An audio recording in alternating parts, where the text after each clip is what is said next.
3 4 5 आपको डाटा के अंदर या तरतीब डिफरेंट हो सकती है, आपस में जो नंबर्स हैं वो स्वाइप हो सकते हैं, लेकिन 1 से रहने कहां तक चाहिए 5 तक, तो मींस के उसने रैंकिंग करके दी। अब ये हमने दिए गए डाटा की क्या कर ली, रैंकिंग कर ली। रैंकिंग मींस के हाईएस्ट को 1, उससे कम होगा तो सेकंड, उससे कम होगा तो थर्ड।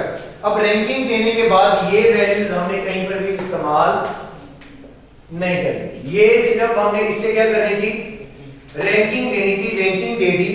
इसके बाद हम क्या निकालेंगे, डिफरेंस निकालेंगे रैंक की गई वैल्यूज का, डिफरेंस निकालेंगे रैंक की गई वैल्यूज का। अब यहां पर 5 - 4 करेंगे तो आंसर क्या आएगा 1, तो ये निकला इसका डिफरेंस। फिर हमने लेना है उसका स्क्वायर, तो वो क्या रहेगा 1।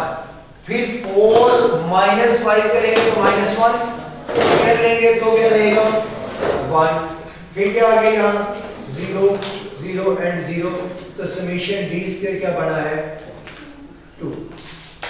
अब अगर वैल्यूज पुट करें तो 1 - 6 into 2 और नंबर यहाँ 5 और 24, यानी कि 5 का स्क्वायर लेंगे तो 25 - 1 करेंगे तो 24। अब इसे कैलकुलेट करके आंसर बताएं।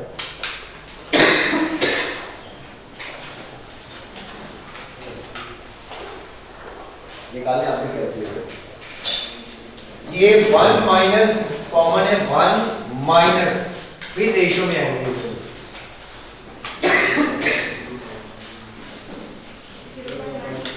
0.9।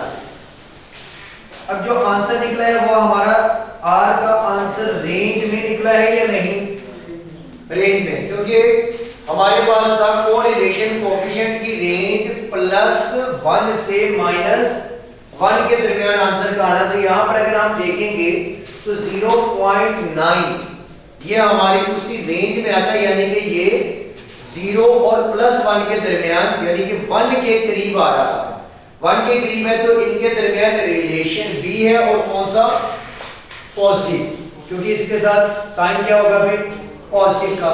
रिलेशन भी इन आपस में दोनों वेरिएबल्स का क्या होगा पॉजिटिव, लेकिन परफेक्टली रिलेशन नहीं कर सकते, क्योंकि परफेक्टली रिलेशन तब होता जब +1 होता या -1 होता, तो फिर हम परफेक्टली रिलेशन या पॉजिटिव या नेगेटिव कहते। अगर 0 आंसर निकलता तो कोई रिलेशन ना होता। अब यहां पर 0.9 है, तो मींस कि ये परफेक्टली तो नहीं है बट स्ट्रॉन्ग रिलेशन है।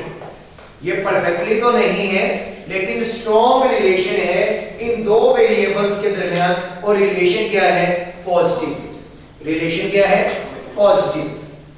अब ये हमने निकाला इससे आंसर। अगर मैं इसी का ही कोएफिशिएंट ऑफ डिटरमिनेशन लेना चाहूं तो ये वही एग्जांपल बनी जो मैंने पहले करवाई थी। इसका क्या ले लेंगे स्क्वायर लेंगे तो 0.81 बनेगा, मल्टीप्लाई बाय करेंगे 100 तो 81%। रिलेशन अगर परसेंटेज में देखेंगे तो 81% आपस में ये क्या करते हैं एक दूसरे के साथ रिलेट करते हैं।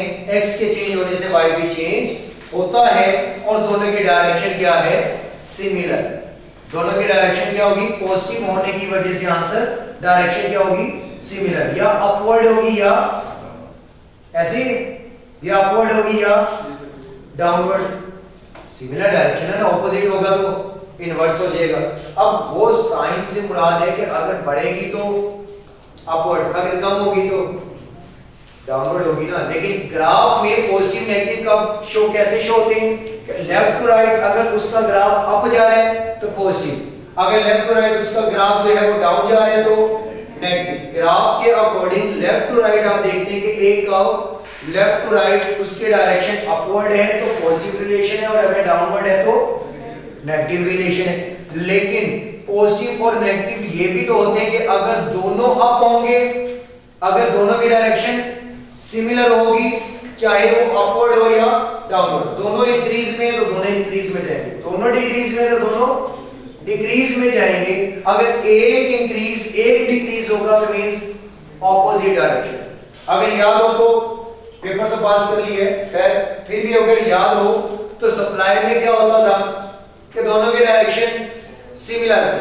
अगर प्राइस कम तो सप्लाई भी कम, प्राइस ज्यादा तो सप्लाई भी ज्यादा। लेकिन कर्व क्या बनता था left to right, downward direction में, और सर अपवर्ड डायरेक्शन में, left to right upward direction में। क्यों? पॉजिटिव रिलेशन है, दोनों की डायरेक्शन सिमिलर है। बढ़ेगा तो दोनों एक साथ, कम होंगे तो दोनों एक साथ। डिमांड में भी ऐसे होता था, एक बढ़ेगा तो दूसरा कम, एक कम होगा तो दूसरा ज्यादा।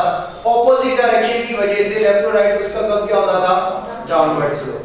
यहां भी इनका रिलेशन आपस में अब क्या है, आंसर निकला है 0.9, तो मींस के पॉजिटिव है 0.9। पॉजिटिव है तो दोनों की डायरेक्शन क्या होगी, सिमिलर। अगर एक बढ़ेगा तो दूसरा भी बढ़ेगा, एक कम होगा तो दूसरा भी वेरिएबल कम होगा। तो ये इनके दरमियान रिलेशन बता रहा है, जिसे कहते हैं को रिलेशन, आपस में दो वेरिएबल का रिलेशन बताना। यही काम आप अगर इस फॉर्मूला से नहीं करते तो आप डायरेक्ट कैलकुलेटर से भी कैलकुलेट कर सकते हैं। लेकिन सबसे पहले अगर तो स्क्वायर में रैंक कोरिलेशन दिया है तो आप पहले क्या करेंगे, रैंकिंग करेंगे। रैंकिंग देने के बाद रैंक की गई वैल्यूज जो आई होंगी वो आप कैलकुलेटर में पुट करेंगे। तो प्रेस करें मोड, नंबर 3 पे है स्टैट, नंबर 2 पे दो वेरिएबल्स आपको नजर आएंगे। अब आपको एक x का कॉलम नजर आ रहा है और एक y का। x के कॉलम में आप x की वैल्यूज पुट करेंगे 5 with the help of is equal 5 is equal 4 is equal 3 2 1। फिर आप ड्रैग करेंगे y के कॉलम में और फिर बॉटम वाला बटन प्रेस करेंगे तो ये नंबर 1 पे चला जाएगा। y में आगे फिर आप 4 is equal 5 is equal 3 is equal 2 is equal 1 करेंगे। x और y की वैल्यूज जब आप पुट कर लेंगे, वैल्यूज पुट करने के बाद आप AC का बटन प्रेस करेंगे। अब वैल्यूज पुट कर ली, क्वेश्चन कैलकुलेटर में आपने कर लिया ऐड। अब निकालना है आंसर तो क्या प्रेस करेंगे, शिफ्ट 1। नंबर 5 पे क्या नजर आ रहा है, रिग्रेशन, तो 5 प्रेस करेंगे। इसके बाद आपको नंबर 3 पे क्या नजर आ रहा है, r। नंबर 3 पे r है तो हमने निकालना भी क्या है, r। तो r3 मतलब 3 प्रेस करें और इस इक्वल करें 0.9। तो मींस कि अगर ये आपको फॉर्मूला भूल जाए, अगर ये फॉर्मूला भूल जाए तो आंसर फिर भी सेम ही निकलेगा, लेकिन वैल्यूज फिर ये ओरिजिनल वाली नहीं बल्कि कौन से वाली पुट करनी है, रैंक करके जो भी वैल्यूज आएंगी आपने वो पुट करनी है। लेकिन रैंक करके भी आपने इन्हें तरतीब में पुट नहीं करना। ये तो डेटा हमारा ऐसा है कि 5 4 3 2 1 आ गया, लेकिन यहां पर अगर आप देखेंगे तो 4 5 3 2 1 ये शफल भी हो सकता है। हो सकता है कि यहाँ 5 होता, यहाँ 1 होता, यहाँ 3 होता, यहाँ 2 होता, यहाँ 4 होता। जैसे रैंकिंग आनी थी आपने एज इट इज वैसे ही उसकी वैल्यूज पुट कर दी। क्लियर है सर? अगर x की वैल्यूज 9 8 6 7 हो और y की भी यही सिर्फ इन्वर्स कर दिया तो फिर रैंकिंग करेंगे, फिर रैंकिंग करेंगे, फिर भी रैंकिंग करेंगे। ये सिर्फ एक वैसे हिंट दिया था मैंने, और वो सिर्फ उसके लिए दिया था कि जब नंबर ऑफ वैल्यूज भी 5 है और नंबर लिख के भी 1 से 5 के दरमियान के, जैसे 9 6 3 और वहां लिखा है 6 3 9, वहां लिखा है 6 3 9, सम दोनों का सेम है। लेकिन आप क्या करेंगे कि आप उनको रैंकिंग दे देंगे। वैल्यूज 3 नंबर से 3 से डिवाइड, समझ लें कि आप एक तरह से वैल्यू 3 से डिवाइड करवा के वैल्यूज को रिड्यूस कर चुके हैं। ऐसे लिखा होगा 369 और 963, तो वैल्यूज 3 से डिवाइड ही करें ना, अपनी तरफ से नहीं करें। रैंकिंग करेंगे तो आने वाला आंसर यही बताएगा कि शायद इस बंदे ने 3 से डिवाइड किया हो, तो फिर आप उसका आंसर, वैसे दोनों करके देख लेते हैं शायद आंसर सेम आ जाए। क्योंकि बात ये है कि सम आपने पहले देखना है। ये हिंट था, एक बुक के अंदर कई बात नहीं लिखी कि दोनों तरफ सम इक्वल होगा तो आप रैंकिंग नहीं करेंगे। एक हिंट दे रहा हूं कि क्वेश्चन पढ़ते हुए आपको आइडिया हो जाए कि अगर छोटी वैल्यूज है तो सम इक्वल आ रहा है या नहीं आ रहा। तो हम दोनों से कर लेते हैं कि एक दफा आप कैलकुलेटर में पुट करें x और y 9 6 3 और 3 6 9। अब ये वैल्यूज आप पुट करेंगे तो इसका r का आंसर निकाल दे मुझे, क्योंकि इसका अगर मैं डिफरेंस लूंगा तो उसका d स्क्वायर यहां आ जाएगा 3, 9 आ जाएगा 9 और यहां 36, सम करें तो कितना आया?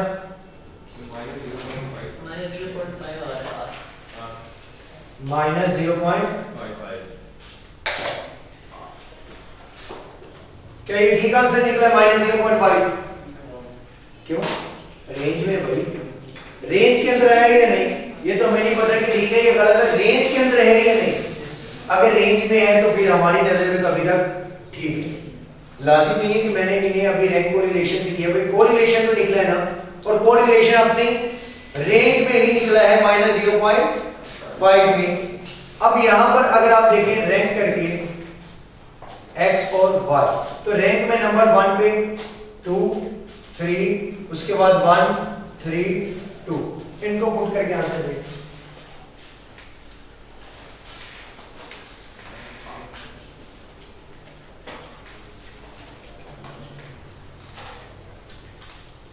कोई फर्क नहीं पड़ेगा, सेम आंसर है। अब उसकी रीजन मैंने क्यों ऐसे बोल दिया कि कोई फर्क नहीं पड़ेगा, आंसर सेम रहेगा? क्यों बोला मैंने ऐसा कि कोई फर्क नहीं पड़ेगा, आंसर सेम रहेगा?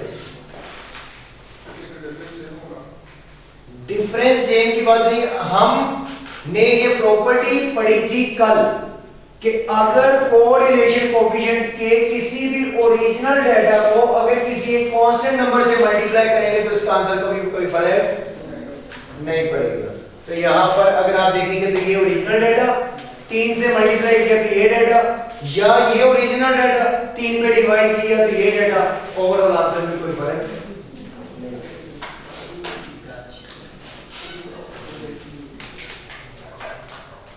यहां पर ये चैप्टर खत्म हो गया। क्वेश्चन लिखे इसका।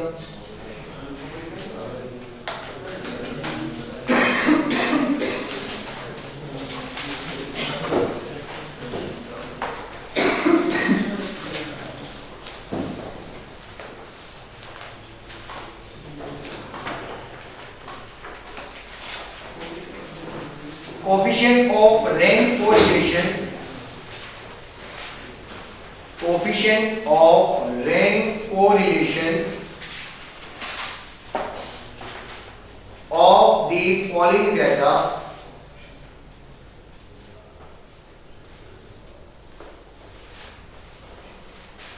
अब दो वेरिएबल्स होंगे, एक a और एक b, हॉरिजॉन्टली लिख लीजिएगा वैल्यूज इनकी a और b की, हॉरिजॉन्टल में लिख लीजिएगा। a है 58 30 40 64 27 और b की वैल्यूज हैं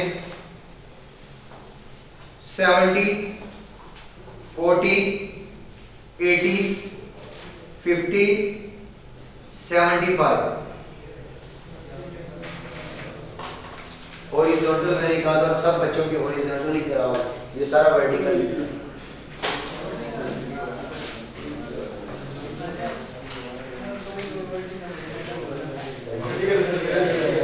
वर्टिकल है ना, हॉरिजॉन्टल वर्टिकल है। बस ठीक है, मैंने लाइन बचाने के लिए किया था, खैर कुछ नहीं होता। अरे सॉल्व आप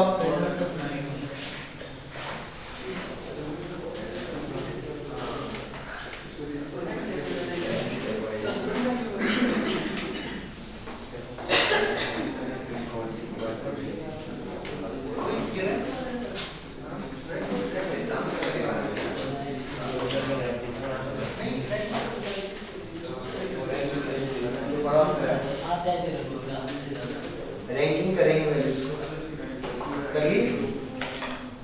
लेकिन बस वो डेटा नॉर्मली वैसे रिक्वायर करना ऊपर वाले डेटा से, आपने उसे दोबारा ये इसी फॉर्म में डाल के उन वैल्यूज को रैंक करना है। जो सबसे बड़ी वैल्यू है पहले उसे कट करेंगे, उसके सामने लिखे 1 x में,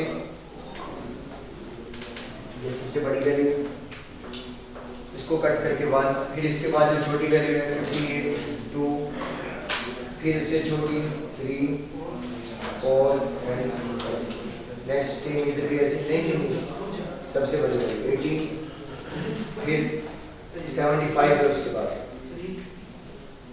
4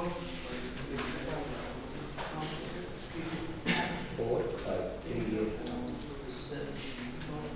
1 2 3 4 5। अब ये वैल्यूज आपने कैलकुलेटर में पुट करके इसका आंसर निकालना है, या आप बल्कि कैलकुलेटर पे डायरेक्ट नहीं करेंगे, क्रॉस चेक करने के लिए कैलकुलेटर पे करेंगे। पहले फॉर्मूला लगाएं डी का, डिफरेंस लें इनका, वैल्यू 7 कट करना माइनस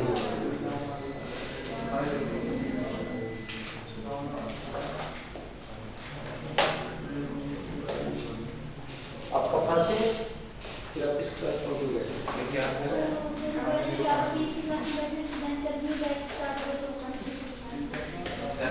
इस क्लास में नेक्स्ट क्लास जी इसका तो बस ये एग्जाम में बाकी दो चैप्टर है जी -0.2 ठीक है।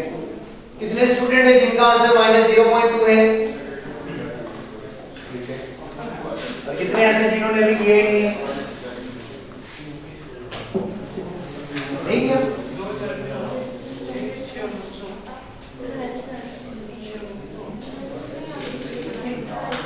डिफरेंस लेना अब इनका, पहले रैंकिंग करें। सबसे बड़ी वैल्यू कौन सी थी? 64 ठीक है।